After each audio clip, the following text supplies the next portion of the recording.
Hello everybody, welcome back to the channel. And in today's video, I'm starting a brand new series. Now, this is different, of course, but I'm really getting into the sport of golf. This is my year. I played great in a tournament a few weeks ago. I might play in a tournament in September. And I'm really getting into golf. I'm starting to play a lot more competitively. So I thought I would start sharing some of my advice that I've learned from teachers and pros over the years with you guys in a series, I should say, called Golf Advice with Grant. Obviously, my name is Grant. So I'll be giving you golf advice. I feel like that's a fun, catchy name. Anyway, let's get into it. I feel like that we should start with some small clubs, move into the big ones, and what better way to start with what could be the best part of my game, my chipping, and my putting's gotten a lot better. Now, we might not make a putting in this episode, but we definitely will make it a chipping. Now, I've learned a lot of great chipping advice as of late, and that's why I thought it'd be a good way to kick off the episode. So you see this little target I have right here, a little circular target. That's what I'm aiming for today. We could say that a hole could be about this wall, because I could really do a lot with this bump and run or chip shot, but I really don't have all that space in here, so I'm really just doing like bump and runs, nice low shots. But I also can try to get some up in the air, which we might move to later. We'll have to see. Anyway, I have my sand wedge here. It's really the only club I use for chipping unless I'm on the fridge. I might pull out a 8-7-6 iron, something with that low loft to just kind of scoot it up there. Let's get into some chipping advice. So grip, I usually just use the same grip that I use with any other club, which is do step by step here. This hand right here, slightly tilted so that I can see when I'm just staring down about 3 knuckles, 2-3 knuckles, which would be the pointer finger and the middle finger. It's not bad to see the ring finger. It doesn't really matter. This hand goes over it with the left thumb for righties, right thumb for lefties, in that palm, coming down, and then linking the left index finger, right of course, for a lefty, with the right pinky. And then, so that's my grip. So obviously this thumb right off a bit to the side of the club. That's my grip as I use for every club, except for the putter and for chipping. So what we do here first, really the basic thing, setup and posture. You want the ball to be 1/3 or 1/4 the way back in your stance. Feet pretty close together. I like to use mine pretty much like a club head length away, so you can see there. I like to do that. Back in my stance again. Get my grip. And then this, you want this part of the club to be at your left hip, righty for a lefty, and then you just come straight back really. So again, I'm here at my right hip. I come straight back, no flick of the wrists. Straight back, drag my club on the ground a bit when I'm coming back. I mean, not really drag it along the ground, just keep it very close to the ground. 3/4 the way back in your stance, lean forward just a tad. Come straight back. And that was an absolutely terrible shot. I choked under the pressure as I've never really recorded myself playing. Let's try to get a better one. I want that loft on my club somewhat. And there we go. That would be a bump and run. So like bump and run, you really don't want all that loft on it. You're just going to try to scoot it. The most, sorry about that. The most, probably 2 feet off the, 2, 3, 4 feet off the ground. And then you want that roll. Flopper, you want it, try to get one here. That's a flop shot. really the same grip. You want to open that club face a little more to get a little more grip. I mean, a little more loft without opening it where you're gonna hit it off away from you. Should be that way to me. So I still want it pointing straight. You want to play a flop shot in the front of your stance, however, so you can keep that shaft forward. And it's kind of everything backwards. I like to play it like everything right here, come back, and then kind of slice across that ball.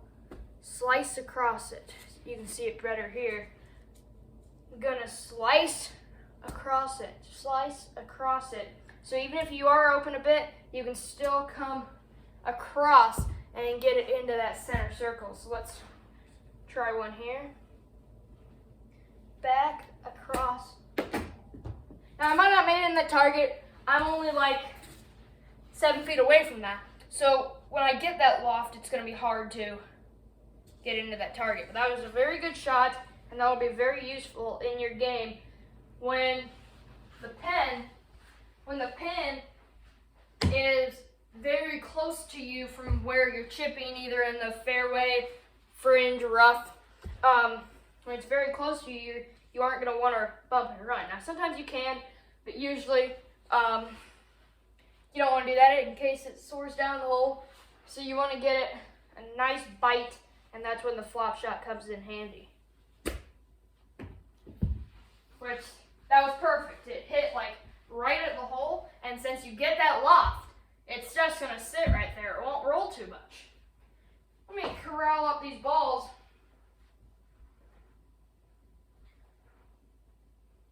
So I've learned a lot of this stuff from lessons I've taken and clinics I've been to and all that good stuff. So a pitch shot, well, hold on, I'm going to get a good drill for really any shot here.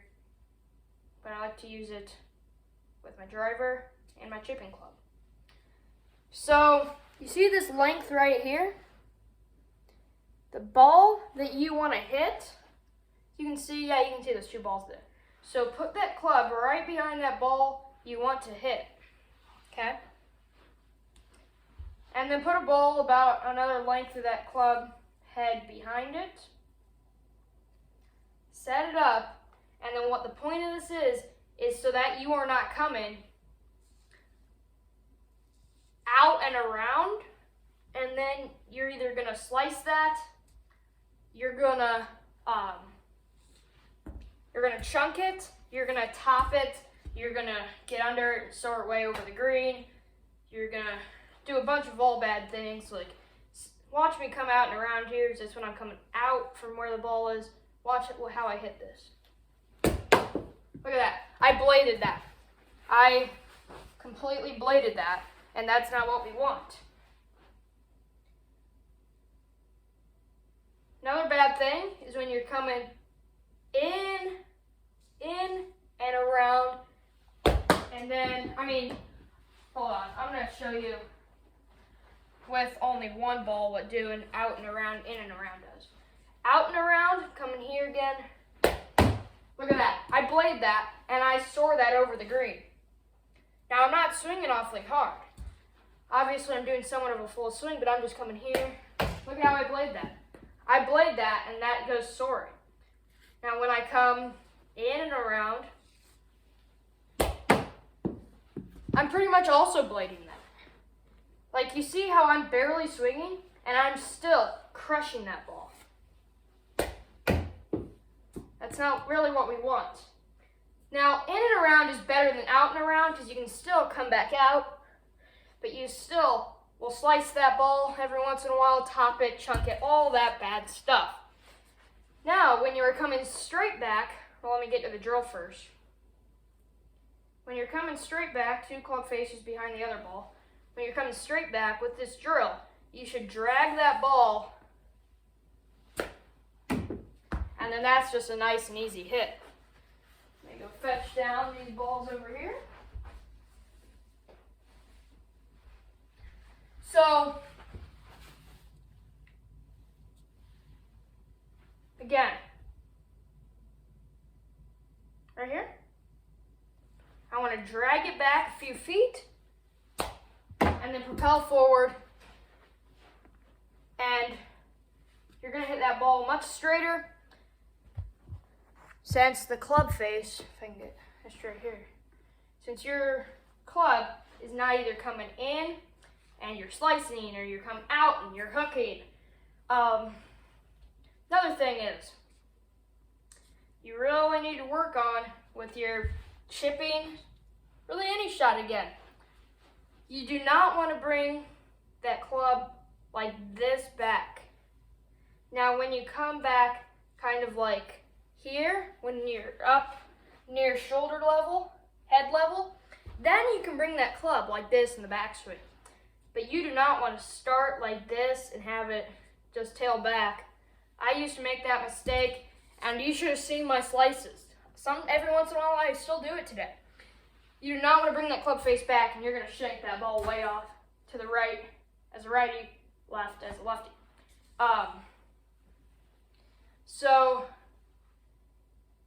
And you'd also, it's a whole lot better. A thing that I've been told to do to fix that slice is just start with this club face like this, come back, and since I always had a tension of kind of just like having that club face just lag a bit, come behind me, put that club face in, and it helps as I can come more flat. Now really, if you never had a slicing issue, you just need to come straight back, club face not doing any bending until again about head level, come through, and you're straight. Good drill, again, to practice that. Come back to about hip level, well, not hip level, knee level, come forward. And since you're not hitting it hard, the ball should go dead straight.